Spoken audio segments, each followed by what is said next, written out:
Hi, this is a note from your friendly neighborhood editor, Kim.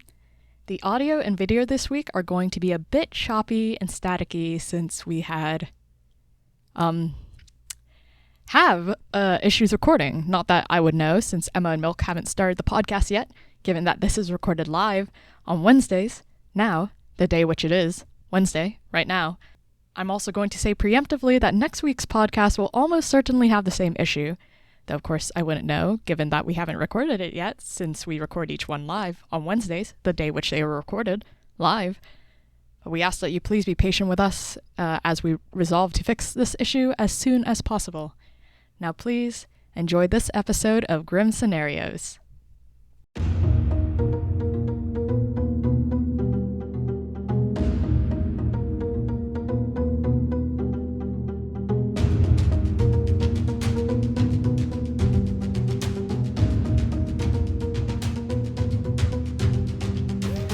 Hello everybody, and welcome to Grim Scenarios, episode number 5. We're going to be talking about BMR today. I am your host, Milk, and with me as always is your other host, Emma. Hello, Emma.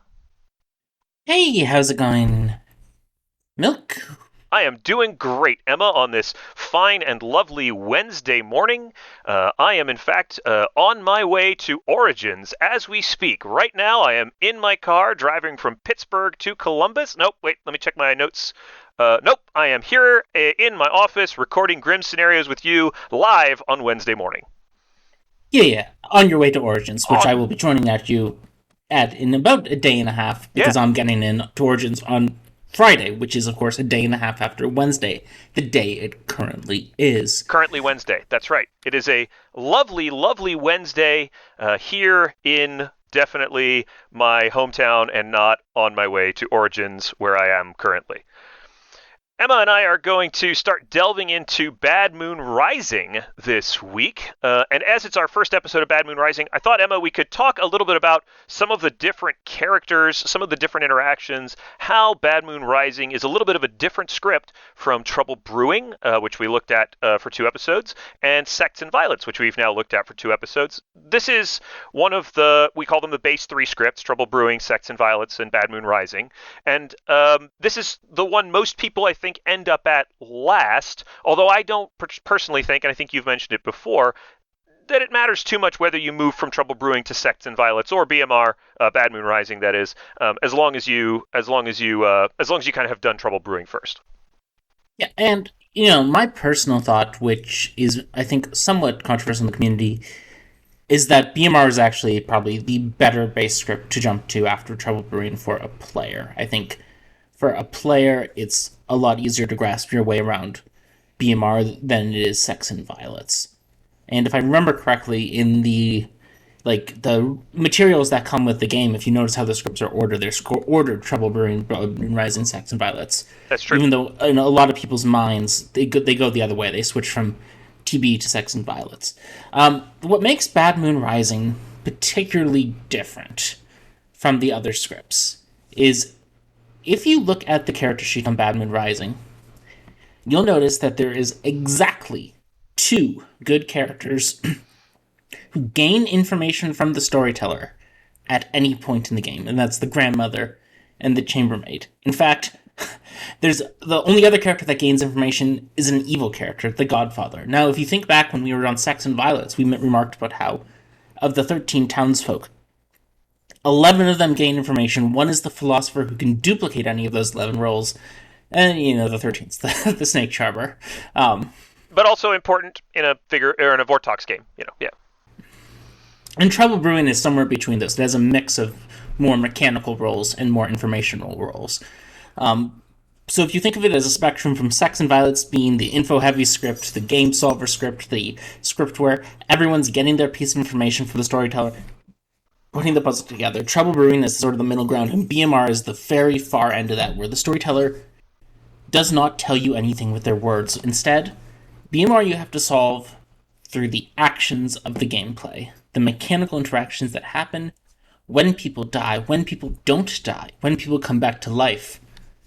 And all these things work together, along with, of course, your social reads, to build how BMR works. The big difference, of course, I think, just from the perspective of players who have looked at Sex and Violence and have looked at Trouble Brewing, is there's a lot of roles here that either cause extra deaths or prevent deaths in a variety of different ways, right? And so it's who dies, when they die, and how they die that helps you solve the game more than it is direct information that you get from the storyteller, as you were mentioning. And that means that you have to use some different types of reasoning, and often your social deduction skills come into play a bit more. The other thing with BMR is, of course, the famous 4 demons who have 4 different kill patterns. You have a Zomboul, which normally kills, on the average night, the Zomboul will kill 0 players. The Puka, which consistently kills 1 player per night. The Shabaloth, which consistently kills 2 players per night. And the Po, which kills either 1, 0, or 3, depending on what the Po chooses. The other thing you'll notice is that, unlike Trouble Brewing and in Trouble Brewing, both the evil team, the Poisoner and the Baron and the Spy all add misinformation into the game. The Spy, of course, by misregistering, the Baron by adding recluses and drunks who cause misinformation, and the Poisoner by directly poisoning people. In Sex and Violence, all 4 of the demons add their own sort of misinformation. The Fengu by suppressing outsiders and preventing them from coming out. And of course, the Vigor Mortis and the Nodashi, both with their direct poisoning, and the Vortox with its extreme all information is wrong ability. In BMR, there's very little misinformation coming from the evil team. Only the Puka can interfere with good players' abilities. The rest of the evil team's abilities to disrupt is done through deaths and not deaths. The minions kill or save people, and the demons kill people in a way to obscure what's going on with the deaths to try to fool the good team. The Outsiders are also really interesting here because they play into all of the different elements of Bad Moon Rising. The Tinker can die anytime, can die during the day if the storyteller wants to feed the Godfather a kill. The Tinker can die at night to simulate a gossip kill, to simulate an extra demon kill, can simulate all sorts of different potential things. The Moonchild has to choose a good player and comes with a big drawback of choosing a good player, not losing the game like the Klutz and Sex and Violets, but causing an additional death, which is very, very tricky sometimes. Can, however, be used to sound out evil players, so there's a slight good element to it, although again, there's reasons for death prevention in the script. The Goon does create misinformation and also famously can switch sides, and we do get a side switching character here that's able to change teams. It's sort of one of the more direct team-changing kind of roles when it's selected by a player with their ability. The first person to select the Goon becomes poisoned, and the Goon changes to that alignment. And lastly, I think an outsider which everybody really enjoys watching, but does disrupt games pretty heavily, the Lunatic, who starts the game believing that they are the demon. And that can also cause, complicated confusion, an extra player who's lying to town, for a variety of reasons. On BMR itself, the Lunatic is usually able to suss out that they aren't the demon within a day or two. In other scripts, it can be more complicated. When we get into experimental characters, we can talk about that some more. But those four outsiders really highlight some of the complexity of BMR and how BMR can use deaths and create misinformation in a variety of ways. And with that, I think it's probably about time that we do the best thing we can do for BMR, which is show by example. That's right. So let's jump into the Grims. Go to the Grim. Emma is going to be starting us off here tonight, and Emma is going to be a good character on Bad Moon Rising. And since we were just talking about outsiders, Emma, I've decided to let you play one of my absolute favorite outsiders in all of Blood on the Clocktower, and that is you are the Moonchild in Seat 8. Moonchild in Seat 8. That's right. You start out the game, you talk to a few people, you get a couple of claims. We'll go over some of that information here in a moment, but crucially, at the end of the day, on day 1, the player in Seat 1 presses for the town to kill them. Mm-hmm. And town lovingly obliges by nominating, putting 6 votes on, and executing the player in seat 1 who dies. The next day, on day 2, you wake up to find that the player in seat 6 has also died in the night. The player in seat 1 says that they were the sailor and that they drank with the player in seat 12 on night 1. And since they died, rather than being saved by their ability, the sailor's ability says, each night choose an alive player, either you or they are drunk until dusk, you can't die. Since they were able to die, suggests that they were made drunk because the player in seat 12 has an evil ability. The player in seat 12 claims to be the pacifist, uncertain as to why the sailor died after being executed. On day 1, you did talk to the player in seat 2, who claimed to you to be the fool, and the player next to you in seat 7, who claimed to you to be the goon, who was, at that time, of course, because it was day 1, still claiming to be good. After the player in seat 6 dies in the night, they speak with you privately and tell you that they were, in fact, the exorcist, and that they had not told anyone else, anyone on the Grim, their actual role on day 1. You also speak to the player in seat 5 and get a claim of chambermaid from them. And that player claims that on night 1, they looked at the players in seat 12 and seat 2 and got a 1. And last night, they looked at the players in seats 4 and 7 and got a 2.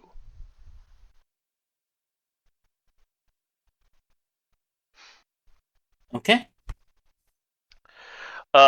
You also speak with the player in seat 3, and they claim to be the Tinker.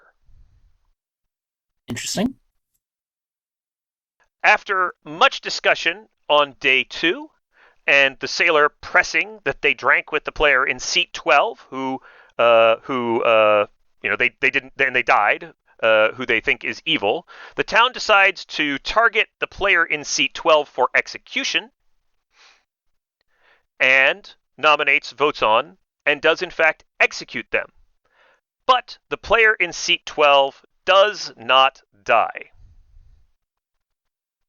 That's day 2. The player in seat 12 does not die. On night 3, the players in seat 3, that's your Tinker, and the player in seat 11 both die.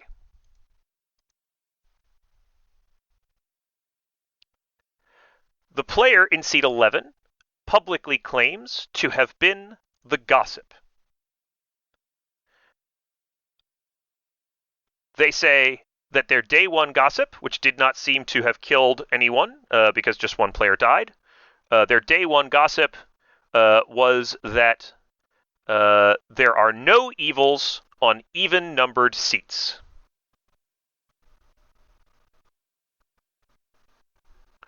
And their day 2 gossip, which may have killed, was there is a Godfather in play.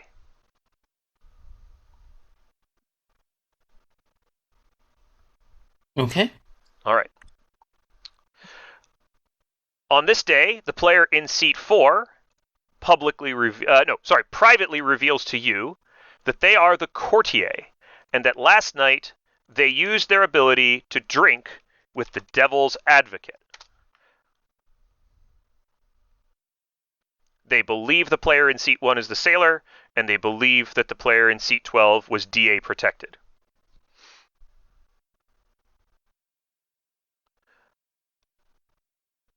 When you get to nominations, the player in seat 9 claims to be the professor who used their ability last night to attempt to resurrect the player in seat 6.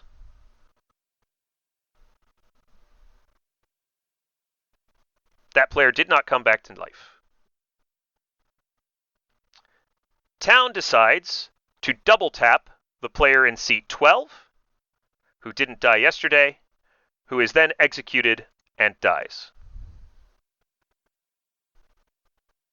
Okay. That brings us to night 4, Emma. Mm-hmm. When you wake up following night 4, the players in seat 10, seat 5, and unfortunately, the player in seat 8 have all died. See, that was seat 4, seat 5, No, that and was me. seat 5, seat 10, and seat 8. Yeah, sorry. That's what I meant.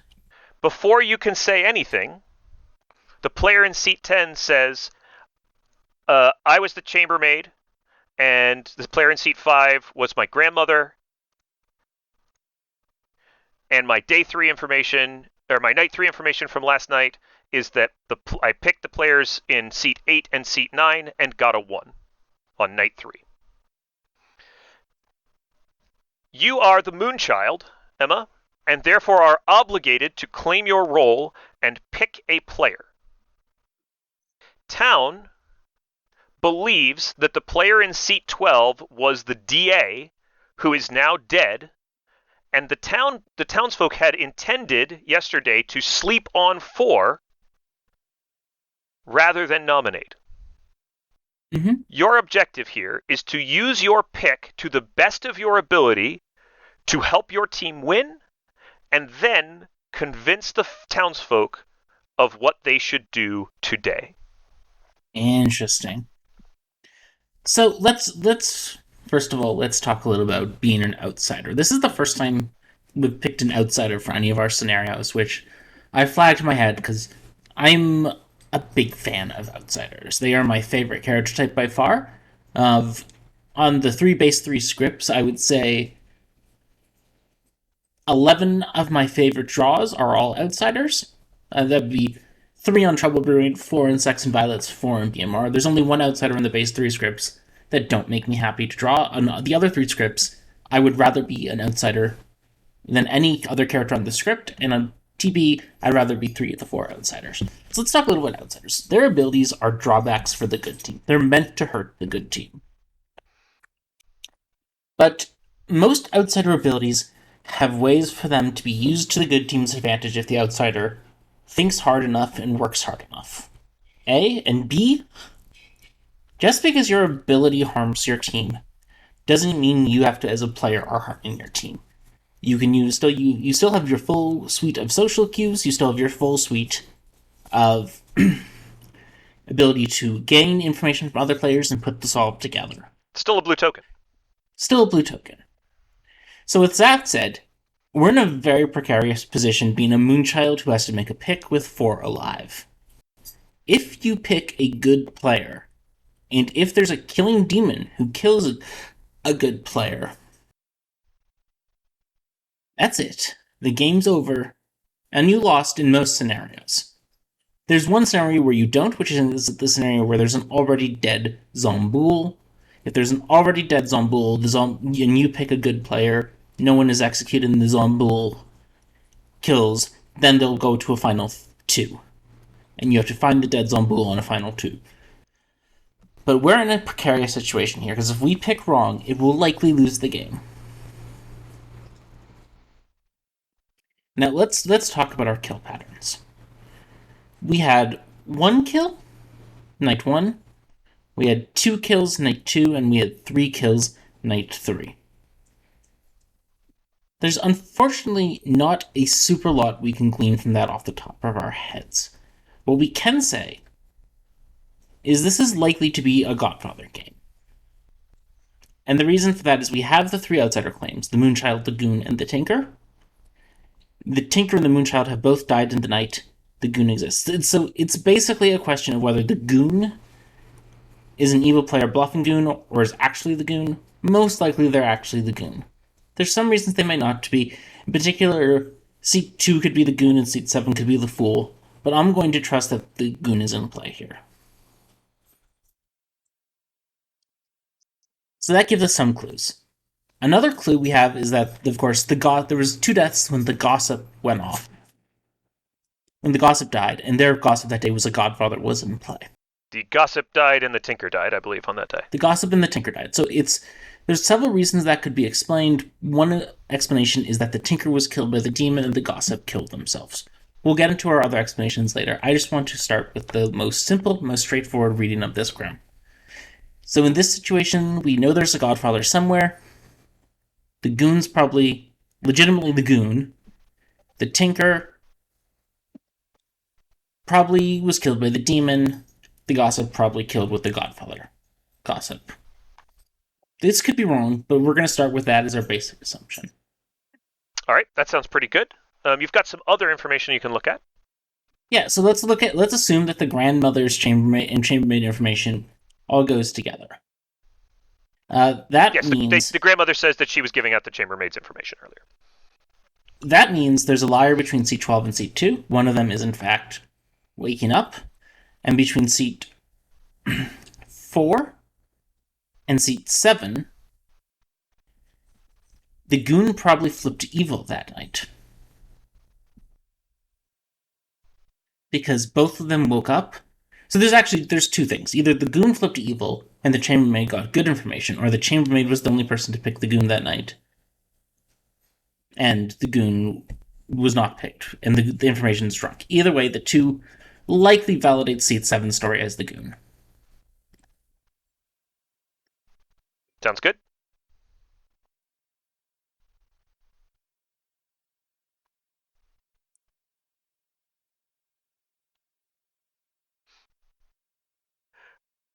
Now, I'll give you a moment to think. Yeah. One of the things that I think it's worth thinking about here that might just be useful is also to consider what the claims of players who are still alive other than the goon. Yeah. So seat 4 is claiming courtier. Seat 9 is claiming professor who did not work on seat 6. Seat 2 is claiming fool.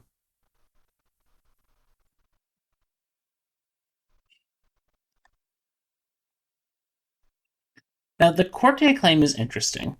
Given the chambermaid information and the sailor death, seat 12 was almost always being executed the next day, when they wouldn't be able to be DA protected because of how the DA ability works. So the courtier claiming to have drunk with the DA after C12 survived execution is weird. It's a bad use of the courtier ability. There's lots of reasons to think C12 is in fact the devil's advocate, and there's very few reasons to think they're not the devil's advocate. Even if they were actually the pacifist, even if it was seat 2 who was waking that night, when the sailor drank with the pacifist, it's very weird that the sailor is executed and dies the next day. Because either the pacifist is sober and will normally save the drunk sailor there, or the sailor is sober and the pacifist is drunk and the sailor literally cannot die. So C12, it's not certain. There's other plausible explanations, but in almost every world, C12 is the devil's advocate and they're dead. I'm going to go ahead and change seat 12, the token, to the devil's advocate for the folks who are watching along, because most of town agrees with you and believes that the player in seat 12 is the devil's advocate, as they mentioned. What night did seat 9 claim to have attempted to rise back to seat 6? The player in seat 9 claimed to try to resurrect the player in seat 6 on night 3. On night 3, which is consistent with the chambermaid's information. Correct. It is consistent with the chambermaid's information that the player in seat 9 woke up. The chambermaid checked you and the player in seat 9 on the same night.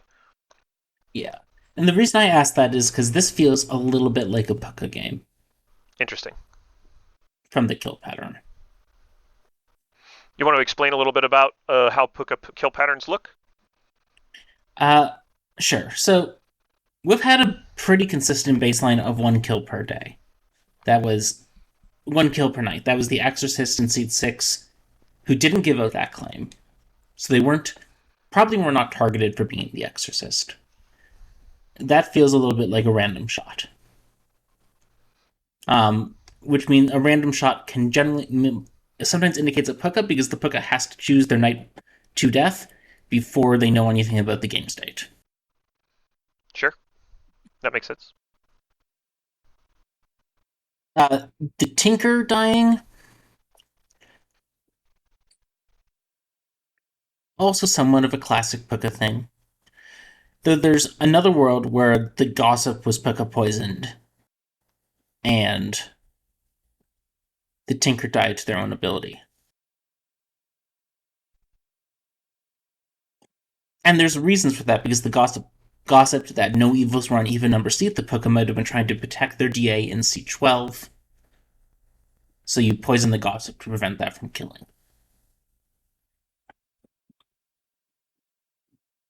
All right, that tracks for me.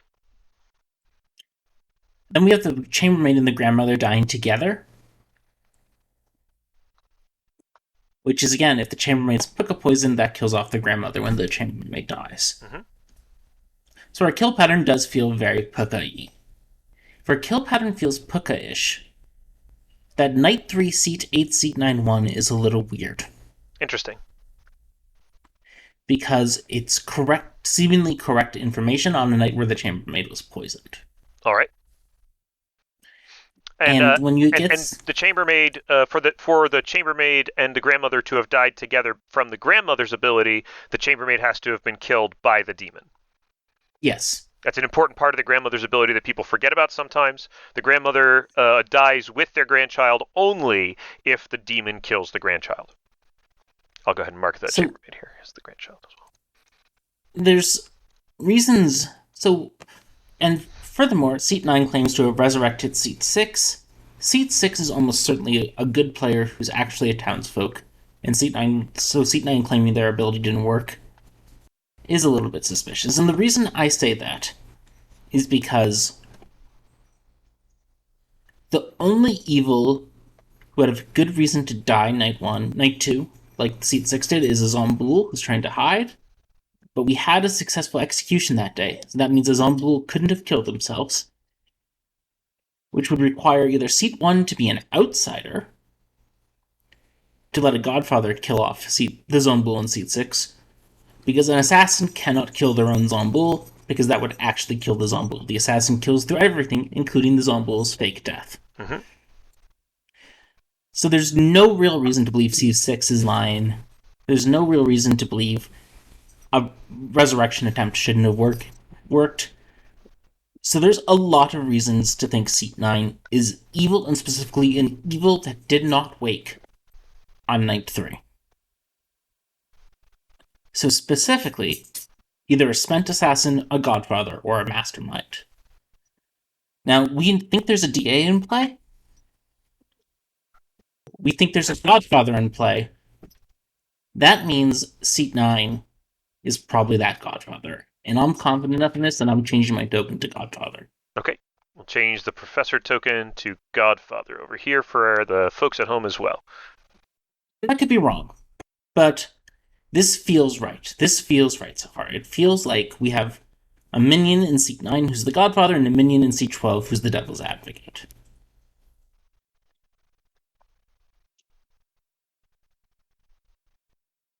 My suspicion is seat 4, the courtier. As I said, that's a weird choice. To drink the DA after the DA has saved themselves is weird, because you're killing the DA without the courtier ability anyway. There's no particular reason for the courtier to spend their ability on a DA who's about to die. I do not trust seat 4 in the least. All right. So I believe seat 4 is likely our Puka. Now, this is my read on the Grim.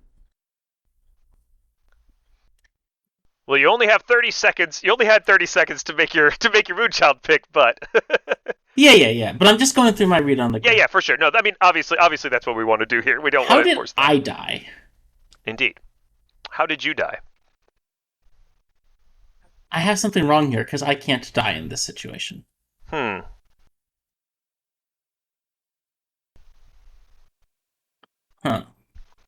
This is, by the way, a very classic obstacle to run into when you're solving a BMR Grim is that you have everything seems to fit together up to a certain point, and then suddenly you go, wait, there's an extra death here that I can't account for, or someone didn't die when someone should have died here.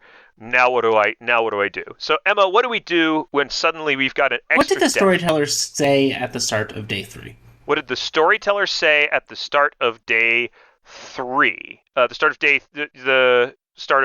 day 3. Yeah. They said seat 3 died in the night, seat 11 died in the night. They specifically specified that seat 3 died in the night. Yes, seat 3 and seat 11 died in the night. Because if seat 3 died at dawn, that would actually explain the kills very nicely. Mm-hmm. So the solve I just had is wrong. The solve I had is mechanically wrong. There's something wrong with it. So we have to remove our Puka token from the courtier. I do want to leave the Godfather. Alright, here's an alternative solve. The alternative solve is that the courtier is just a bad player. Alright. The courtier is a bad player. There's no Godfather in play. Seat 9 is an assassin. No, that still doesn't work either. Seat 9 is an assassin, you said? Yeah, but that doesn't work either, because then the chambermaid gets correct information. So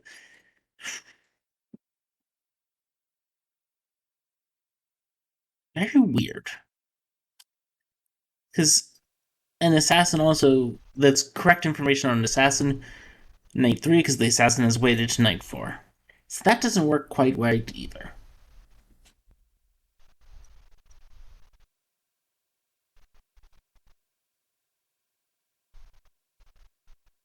But what does work, we're just going to keep going around until we find a killing pattern that works. That works. Okay. Is seat 4 as a Shabaloth. Seat 4 as a Shabaloth works if they hit seat 6 and seat 2 the Fool, night 1. Alright. Taking the Fool's first life. Then they hit the Gossip and the Tinker. Okay. Then they hit the Chambermaid and the Moonchild.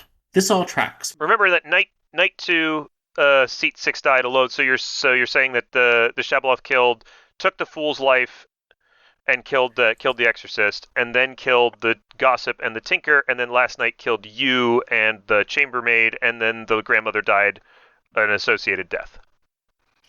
Now the problem here is, of course, that seat 9. Now the Chambermaid information is correct on seat 9. So what the hell's up with seat 9? Well, the other problem that you have here is that the storyteller apparently has chosen not to regurgitate anyone. The storyteller has chosen not to regurgitate anyone. And you're on final 4. Mm-hmm. So this seems unlikely too. We're just going through things. This is what we'd be thinking out through the entire game. Yeah, this wouldn't be something you'd have to solve in the 30 seconds that you have to make your Moonchild thing. Or roughly 30 seconds. So let's consider whether seat 4 could be a Poe. If seat 4 is a Poe, they tap seat 6, night 1. They charge night 2, while the Gossip and the Tinker die to their own abilities, effectively. I think you mean they tap seat 6 on night 2, and then they charge on night 3. Yeah, sorry. They charge on night 3. Mm-hmm. While the Gossip and Tinker die to their own abilities. And then they triple kill on night 4, and either took the Fool's life, or accidentally doubled up on the grandmother and the grandchild. This fits the kill patterns, this fits the lack of resurrections, but it doesn't fit why seat 9, who is certainly evil, woke up on night 3. Because in this world, the Chambermaid got good information. Okay. So there's some puzzle piece that we're missing. There's still some puzzle piece that we're missing.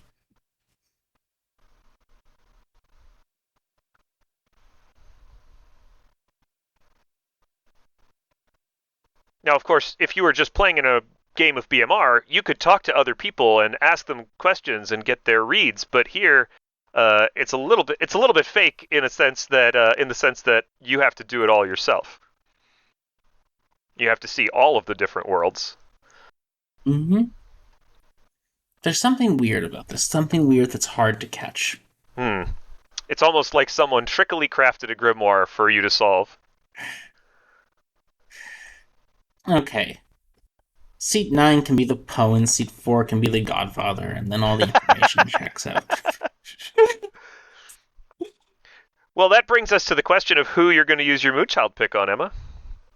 So, and there's also another explanation, which is the Poe tapped the Goon, and the Goon's now evil. So the kills were 10, 8, and 7. Okay. We're using our Moonchild pick. Seat 9 is definitely evil. There is absolutely no world where Seat 9 is good. Seat 6 is definitely a townsfolk. Seat 9 is claimed to be a professor who picked Seat 6. That is a lie. There is no way that's true. So regardless of anything else, I'm using the Moonchild pick on Seat 9. All right, you decide to use your Moonchild pick on Seat 9. The storyteller says, thank you very much. So yeah, that's where that's going. What do you want to tell Town? Because Town says, well, all your reasoning sounds great. Why don't we just go to sleep tonight and see what happens tomorrow? What do you think Town should do here? The reason why it might not be a good idea for Town to do that is because we don't know where the third hit was from the Poe. If the third hit was on the grandmother, we can sleep, because the Goon had the Fool has 2 lives, the Goon is currently good. If the third hit was on the Goon is evil, the Fool has 2 lives, and we can sleep. But if the third hit was on the Fool has no lives, the Poe kills the Fool tonight, and then says to the Goon tomorrow, by the way, don't nominate, I tap you in the night. Then we kill off the Godfather and win the game altogether as evil. So most likely we should be trying to execute the demon today. All right. Because either way, because either the Fool has both their lives, or the Goon is currently good. So which means the demon can't kill off the good Goon and the Fool. Can't flip the Goon and kill the Fool tomorrow. So it's probably safe to go demon hunting. Like I said, the best way to make the information fit is if C9 is the Poe. Okay. So I'm going to push to execute. Is there an alternative explanation?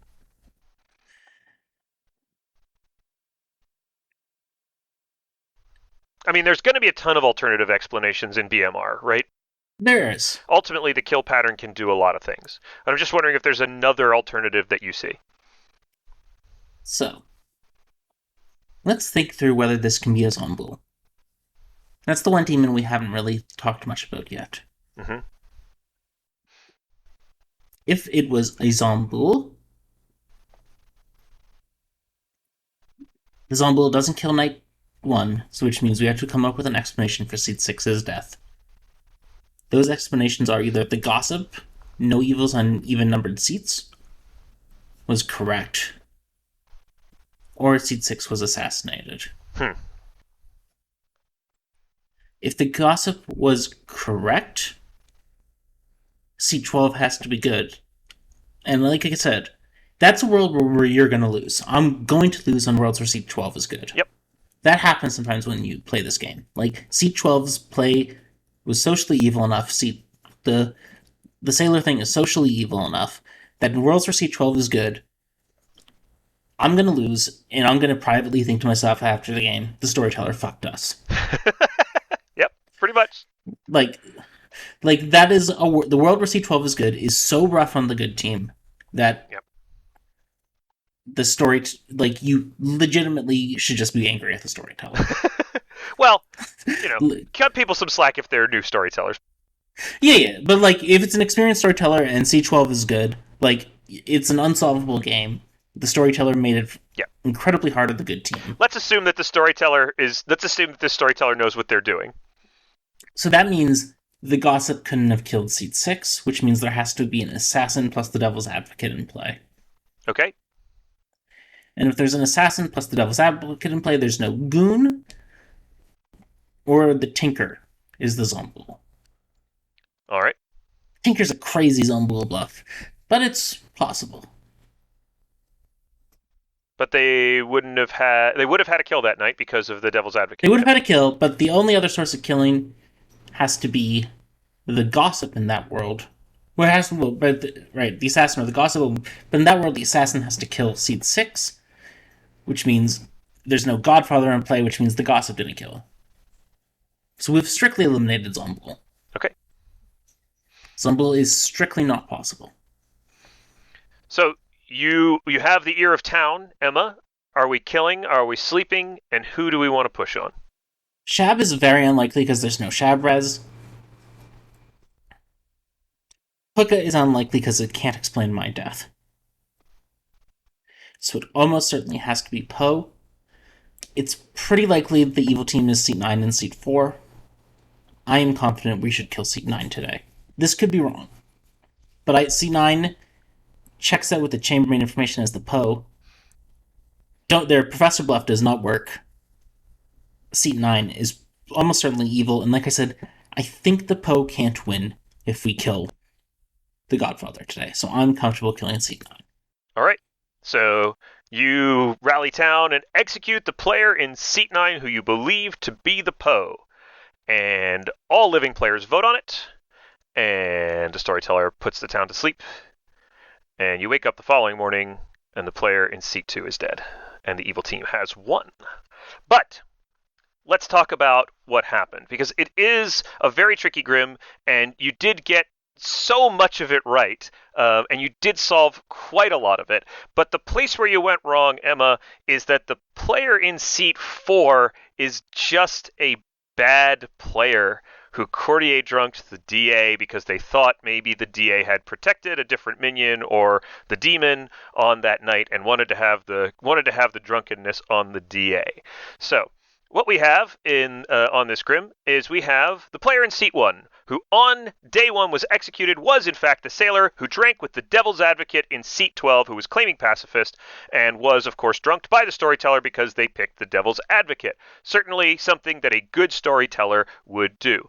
On night 2, the Poe killed the Exorcist in Seat 6 randomly. Didn't know what they were. Random execution, you got that absolutely, or random kill, you absolutely got that right.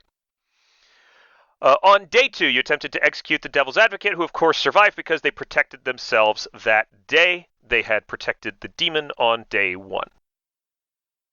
On night 3, the players in Seat 3 and Seat 11 died. The player in Seat 3 was the Tinker, who died to their own ability. The player in Seat 11 was the Gossip, killed by the Assassin in Seat 9.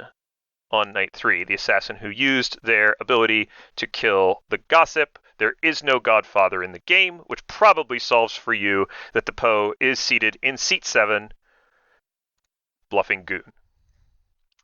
On the following night, the Poe took a life off the Fool in Seat 2, killed the Chambermaid, killing their grandmother, and killed you, forcing you to make a Moonchild. The bluffs are Pacifist, Professor, and Innkeeper. The Poe went off script and went Goon. Okay. So, but you had so much of this correct, and I think it's worth saying that I probably won't do very much better because BMR is often hard to solve in this way, right? You often get information that's very difficult. The chambermaid information is helpful. It lets you know that the player in Seat 9, who's almost certainly evil, does wake up at night. You can sort of line it up with the Gossip death to potentially get the idea that that's an assassin who's getting a kill there, but I think it's probably hard to solve between the remaining players on Final Four. The crucial thing for this conversation, though, is that you Moonchild picked an evil player, a very, very clearly evil player. So your Moonchild kill would not, at any point in the game, whether this was a Final Four situation or if this happened on day 2, wouldn't result in an extra kill and would have outed an evil. So if you can do that kind of work, right, you're actually using the Moonchild ability to help the town, regardless of whether you push on the right player in the final day. That wasn't the task. The task wasn't really finding the demon. The task was making a good Moonchild pick. And your Grim Read was very solid and found you an evil to pick. So ultimately, I think, successful Moonchild run. The Moonchild's not responsible for solving the game, right? They're an outsider. They don't necessarily have every piece of information. And so your job is to just do the best you can for your team, which I think you did. I think you used your ability the best you could for your team by picking an evil player. So no harm, no foul. All right. Let's go to the next one. Yeah, this is the part where we get confused about whether or not they can still hear us. So, Kim, do the thing.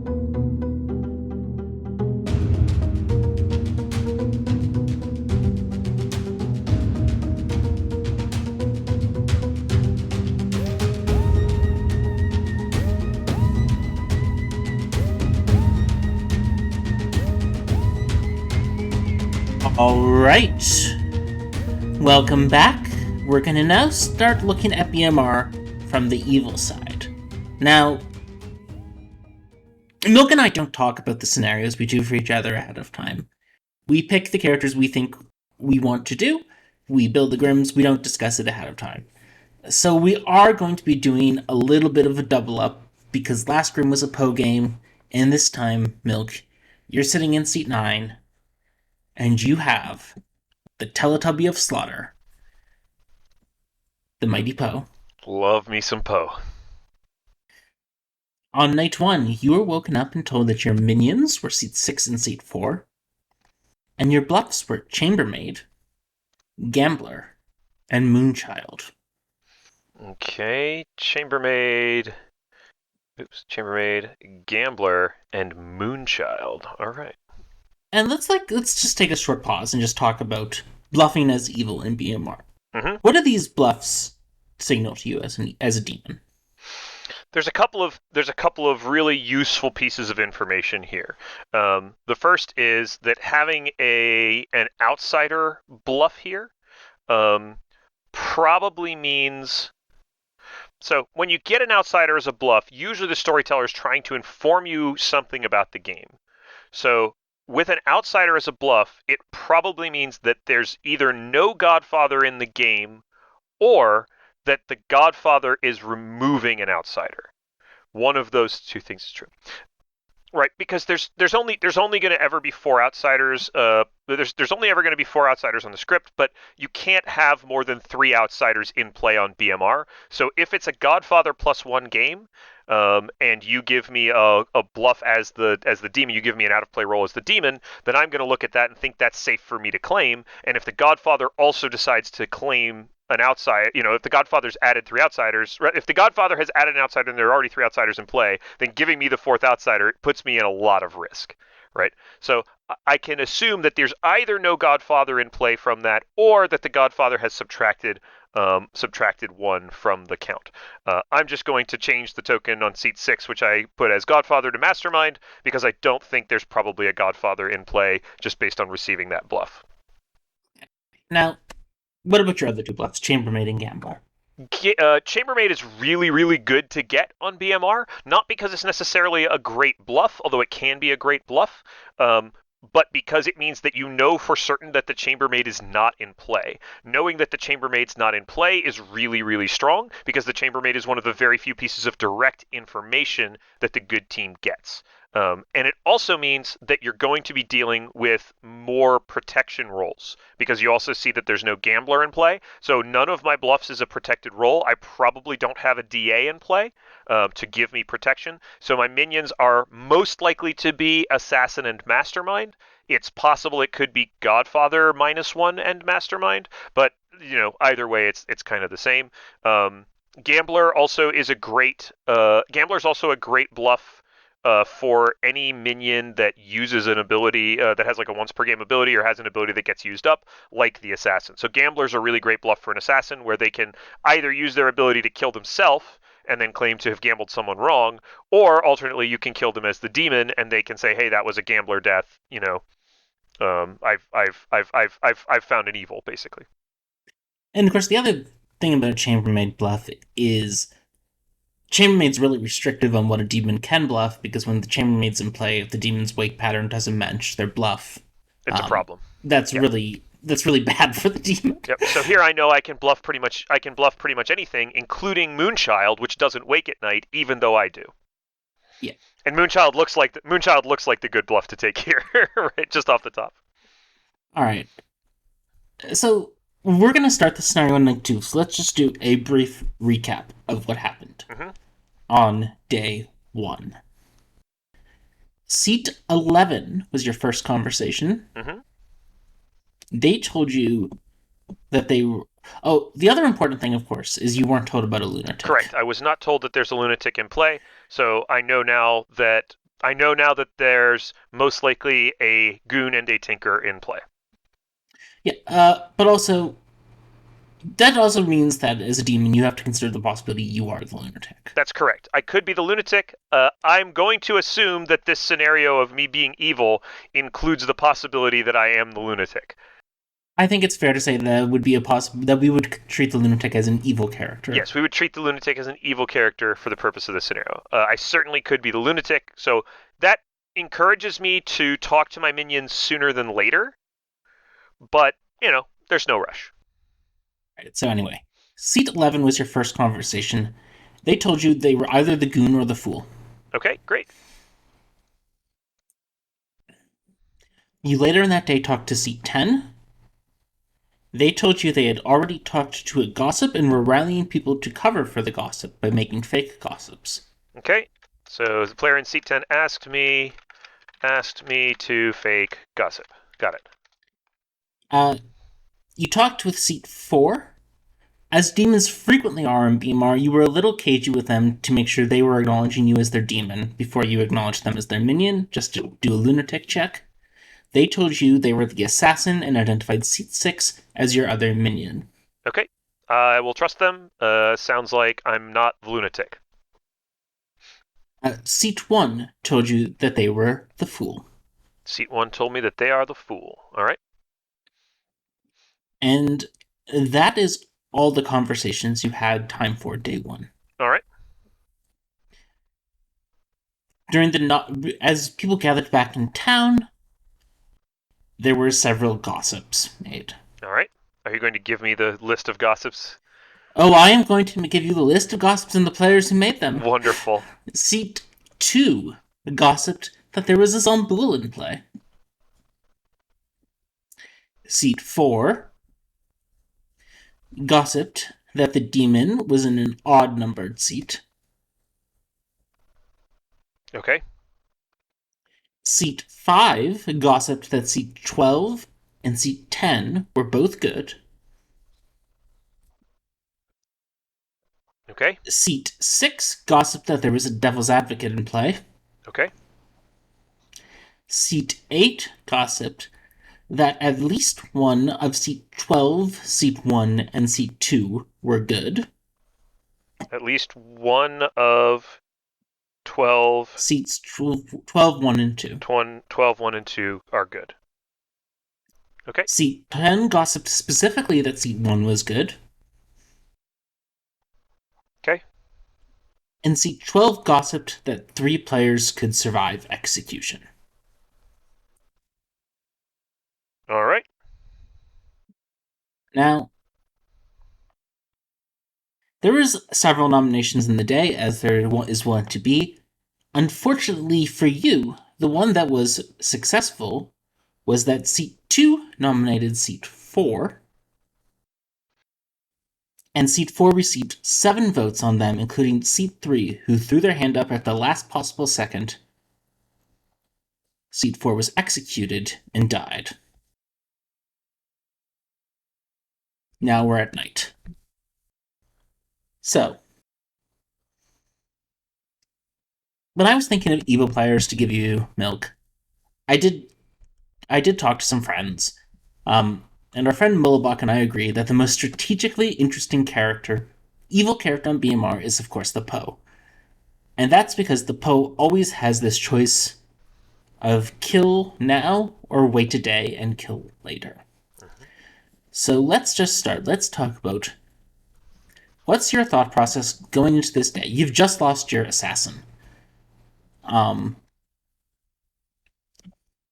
You have this, of course, list of gossips, some of which you know to be true, some of which you know to be false.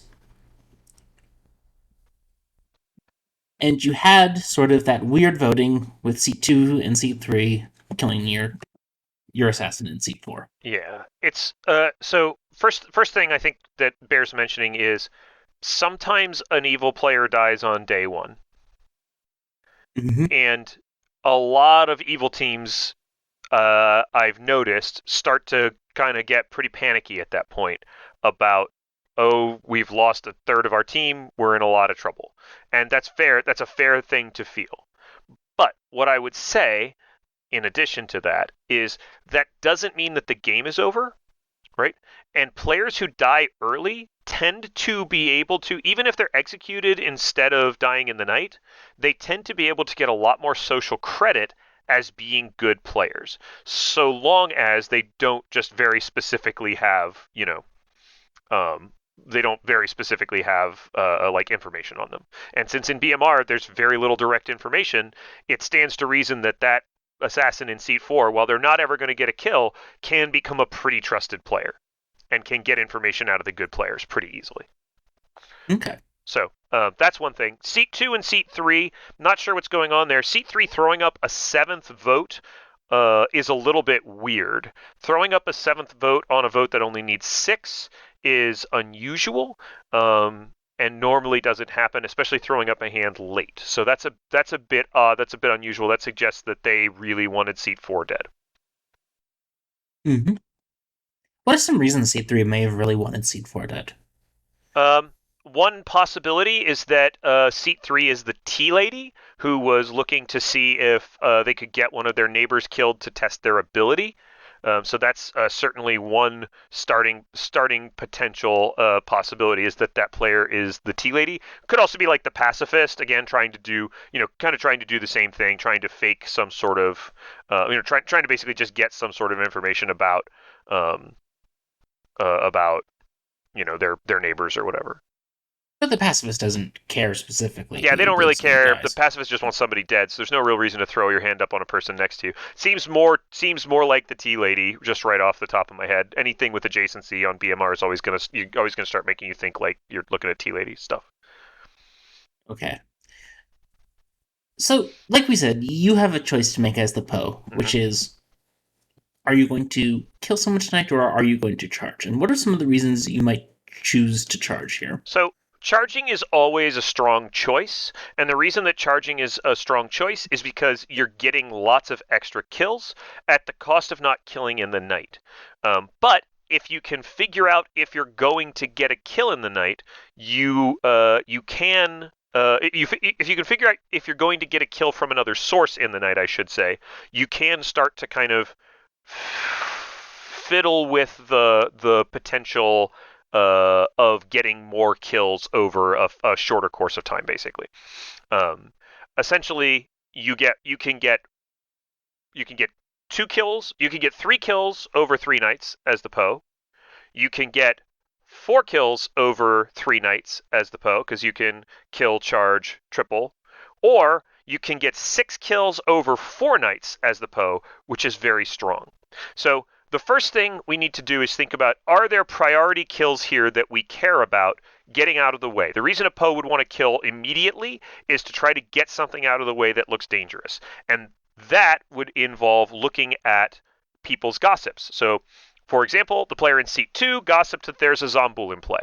Well, that's not going to create a kill because there's no Zomboul in play, and also that is of almost no risk to me. If the player in seat 2 eliminates Zomboul from contention as a demon, it doesn't really matter to me. I'm probably going to eventually be seen.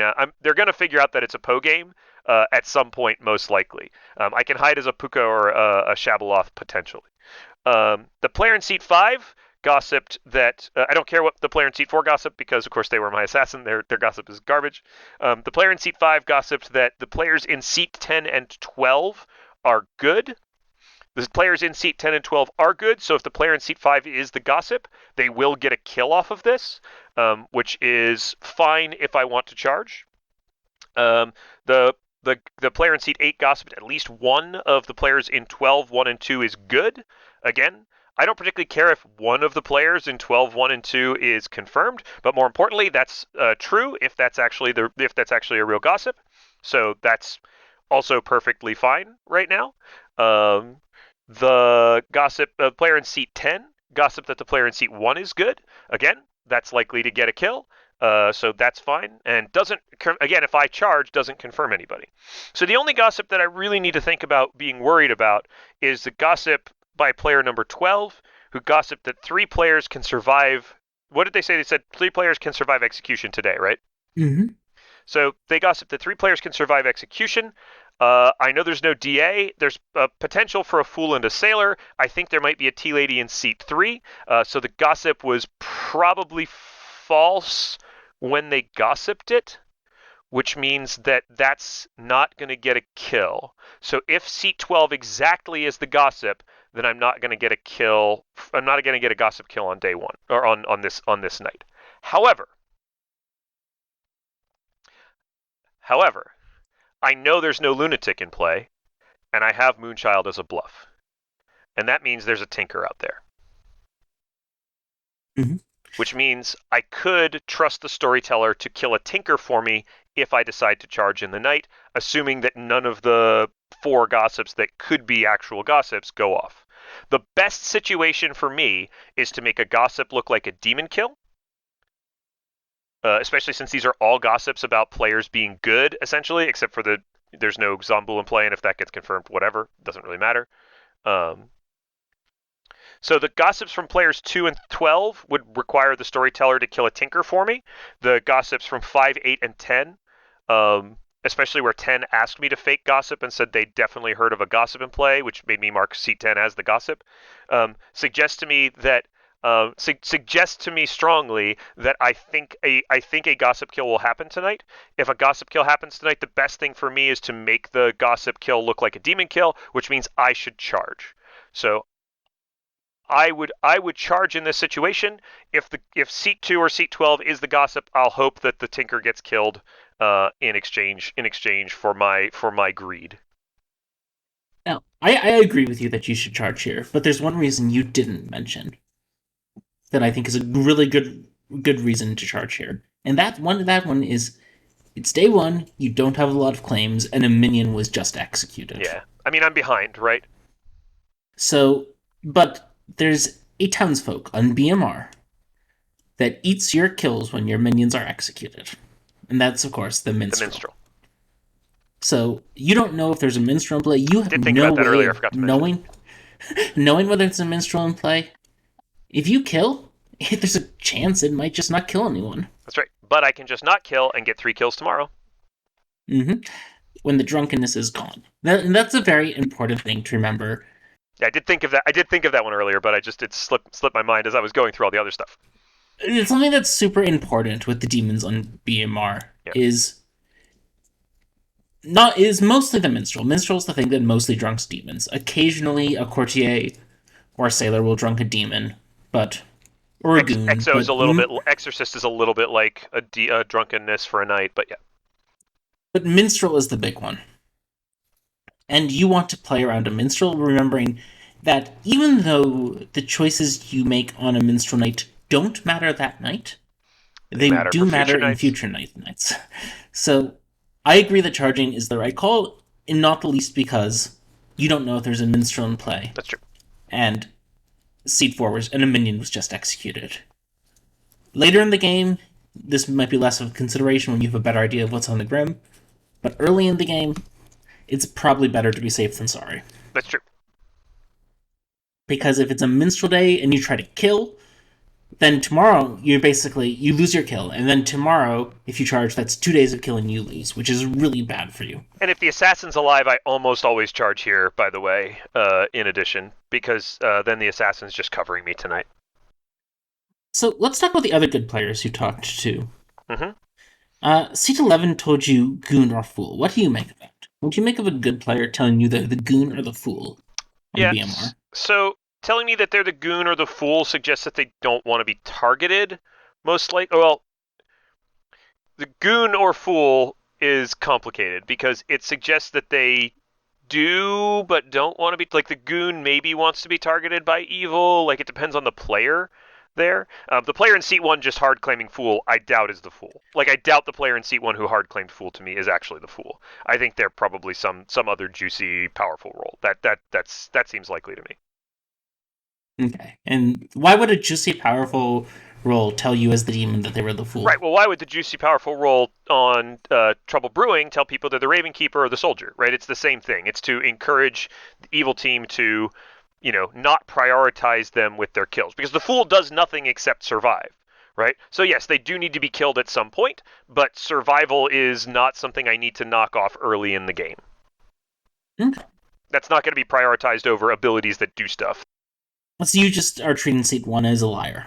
I think Seat 1's probably a liar. I think Seat 1 has probably lied to me about being the fool. Yeah, which is perfectly fine, and they're probably a more useful role than that. And then Seat 11, the one who told you fool or goon. What do you try to make of that? Yeah, I'm not sure. That could be a goon who's trying to get turned. It could just be a player who's kind of trying to warn people off of targeting them. The same as Seat 1. They can't both be the fool.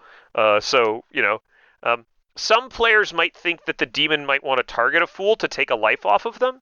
But it depends on the demon. Pucka obviously would potentially want to poison a fool to get a one shot kill on them.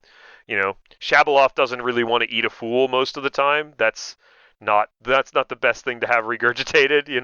And Poe can afford to sink a kill usually into a fool at some point in the game. But yeah, Seed 11 is probably trying to warn me off. Probably trying to hedge their bets. They could just be the goon. No idea. So you're not sure what's going on there, but they're either trying to warn you off or they're trying to draw you in. You probably would need to talk to them more to figure it out. I would need to talk to them more. I would probably need to target them and go check in. Is a thing that might happen. Okay. Well, you wake up in the night. You wake up that morning and find that no one died in the night. All right. Well, that looks like a minstrel night. So now it looks like a minstrel night. It's funny, like, I had already written this scenario out, but in our Discord server, we sort of talk with some people about what they want to see in Grim scenarios. Someone mentioned, what do you do when evil starts out behind? And here's a situation where your assassin was killed, and it seems like it was probably a minstrel night. Mm-hmm. Evil is behind. Yep. But I got 3 kills up my sleeve because I charged. Yeah, but you have 3 kills up your sleeve because you charged. What are some of the other things you're looking for to try to hopefully explain the lack of kills from what could well be a minstrel day? So, one of the things you can think about is talking about, okay, are there innkeeper protections? Is there an exorcist out there who's picked the demon? If an exorcist comes out to somebody and claims, "Hey, I picked this person last night," that's pretty good. That's pretty good for me, There's a potential that a courtier drunked a demon. If a courtier picked a demon other than Poe and has then said that they've drank with them, that's another possibility. Tea Lady protections could have sunk an evil player, or could have sunk a kill. Right? If the evil team has a Puka, the Seat 4 could have been the Puka pick, and we killed them, and so nobody died in the night. There's a lot of possibilities. There's just so many reasons why people might not die. If there's a fool or a sailor out there, they could have eaten a kill. There's a lot of possibilities. What's the specific reason you think it's definitely Minstrel Day and not one of those other things? Well, I didn't. I didn't try to kill anybody. I think that there is a tinker on the Grim, and I think the storyteller would kill a tinker to potentially cover for. I don't think the storyteller thinks I'm going to try to sell a Zomboul world, right? That would be the world. That would be the world where there were no deaths last night because there was an execution during the day. So I don't think the storyteller's trying to help me because I'm now behind. So the storyteller should be trying to help out the evil team a bit, So the storyteller should have tried to make a kill happen last night. The drunk tinker can't die. I know what the outsiders are. I know that they're Tinker and Goon. So you also said you felt pretty confident that C10 was the gossip. Yeah. And C10's gossip, is objectively true. Yeah, I know C10's gossip is objectively true. So. And a gossip that's objectively true, it's technically possible for a gossip that's objectively true to sink into something. It's not what happened. Yeah, they could be not the gossip, but it just seems very unlikely. So you're fairly confident you have a minstrel out there somewhere that you probably want to deal with. Probably need to deal with them quickly. So so you talk to Seat 11, Seat 10, Seat 4, and Seat 1. Who do you want to talk to with today? I don't think I need to talk to seat 3. I'm pretty confident I know what they are. I'd like to talk to seat 11 again at some point, but it's not urgent. I need to talk to seat 6 and figure out if this is a mastermind game or if I've just misread this in some way. I don't really want to do that first. So let's talk to seat 2. Okay. Because I want to know, seat 2. Seat 2. Did you have like a social read on seat 4? Like what you and seat 3 seem to really want to kill seat 4. So what was going on there? Seems like, there's a chance you maybe got something right. Yeah, seat 2 says, oh, I was asked to nominate seat 4. I was surprised to see they died. Interesting. And you note a hint of disappointment in their voice. A disappointment in their voice. Mm-hmm. Okay. So yeah, they said, but they very freely volunteer that they were requested to nominate seat 4. Who requested it? Will they say? Oh, they tell you it was seat 3. They're happy to share that information. Sure, they're very happy to share that information. Interesting.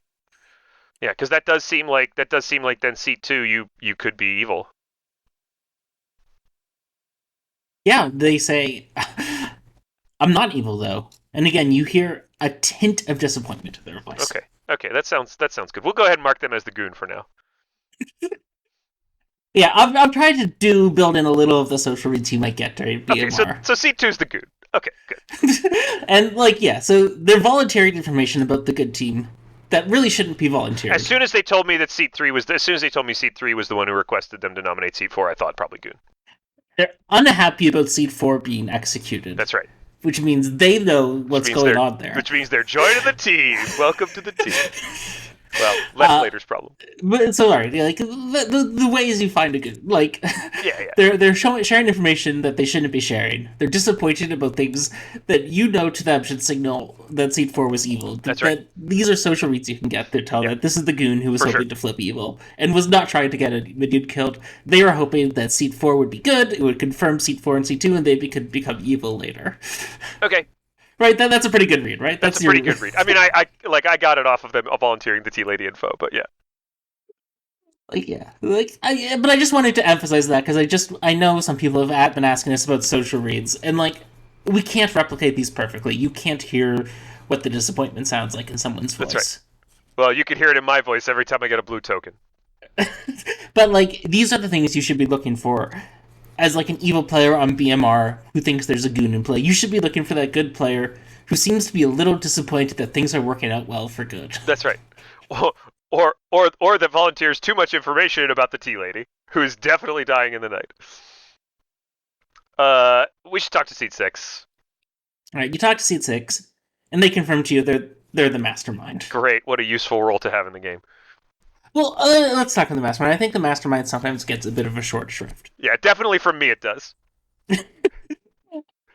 It's great on BMR. It's great.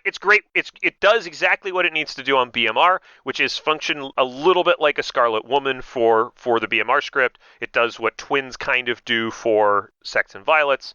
It does that here. It really doesn't translate well off script, is one of the problems with it. Though I would emphasize, for a rare script writing tip from us, if you're building a Shabaloth script, you probably want a mastermind over a Scarlet. You probably have to have a mastermind over a Scarlet Woman. If you want that sort of survivability after the demon dies, Shab Scarlet Woman is one of the most overpowered evil combinations out there. You probably do want to make sure your script will work with a mastermind instead of a Scarlet Woman if you want that demon plus survivability. Right, because what happens is the Shabaloth dies, the Scarlet Woman becomes the Shabaloth, and the new instance of the Shabaloth hasn't eaten anyone, which means you get a freebie escape for the evil team from having a regurgitation. A Shabaloth who has a living Scarlet Woman on 5 wants to be executed because that always wins them the game. Always wins the game. So it's real brutal. So Mastermind, it's rough, but there's a reason why that's the type of... Maybe I'll kill myself and try to trick town. You never know. Well, you can't kill yourself. You have to get executed for the Mastermind. Well, yeah. I mean, maybe I'll get myself executed is what I mean. Let's see. See, you confirmed they're the Mastermind. They take one of the bluffs, whichever one the assassin isn't taking. It doesn't matter, yeah. Alright. Who else are you interested in talking to? Let's get a chat in with seat. You said seat 8 gossiped at least one of 12. 1 and 2 is good. Yeah, Yeah. let's talk to seat 8. Okay. Seat 8 tells you that they're the minstrel. They just tell me they're the minstrel.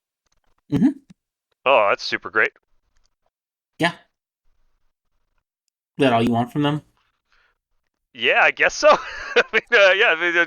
Okay, you're just the minstrel. So you think? Do you think seat 4 was a? Do you think seat 4 was a minion? Do you think this was your ability going off last night? Do you think there were protections? What do you think's going on? They don't know. They do think it's possible it was a minstrel knight. They think it may have been their ability working. Okay, great. Yeah, that's good. Good to know. I mean, there's a lot on BMR, obviously, that can cause that. So we'll see what happens. And I'm gonna say you have room for one more conversation today. Who are you picking? Let's get in with 5. No, I needed to talk to.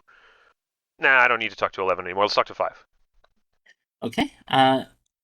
Seat 5 tells you that they're the fool. Seat 5 tells me that they're the fool. There's a lot of fools in this town. So many fools. All right. Well, great. Friggin' great. Well, I'm not going to worry about this too much. It's fine. All right. So when you get back to town, uh, seat 10 nominates seat 11 and says, "I heard that seat 11 was exercised last night." Ooh. And that's enough to push seat 11 on the block over their process stations. Okay. There's some push to kill seat 2, but the seat 11 thing is what pulls through. There is gossips today. Great. And we're not going to go through them all because I think you've already locked in on Just who you think got is to the assume gossip. that seat 10 is the gossip here. Seat 10 gossips that the demon is on a odd numbered seat. All right.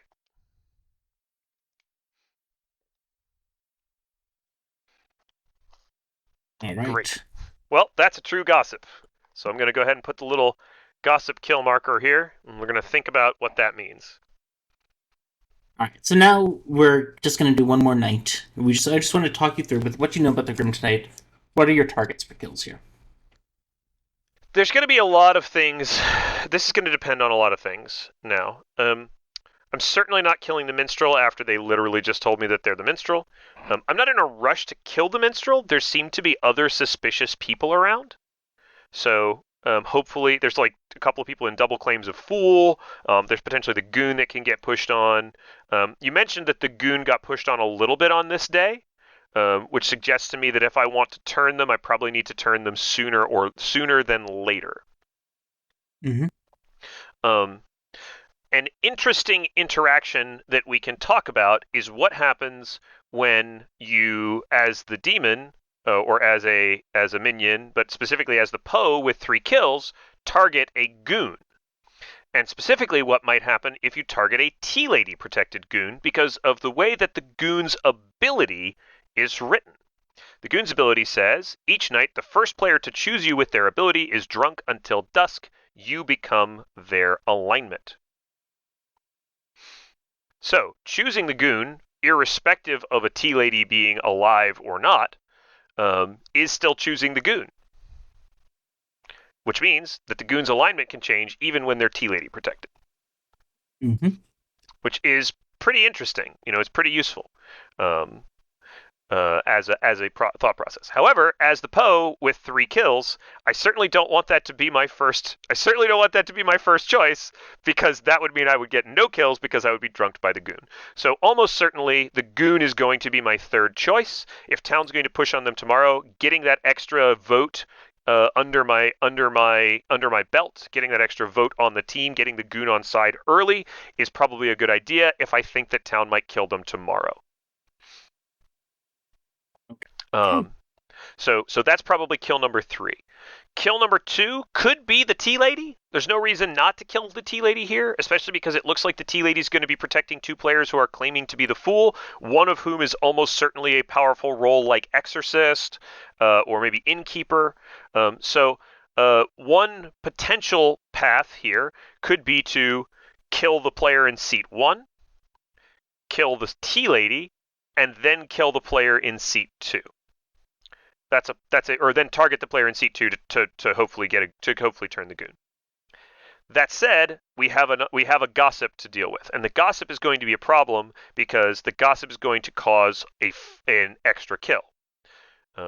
But since I'm not killing the goon, if I'm okay with revealing that the demon is a Poe, it might be okay to kill 2 players, turn the goon, and let the gossip kill look like a 3rd kill. But that's going to give town a strong indication that it's a Poe game.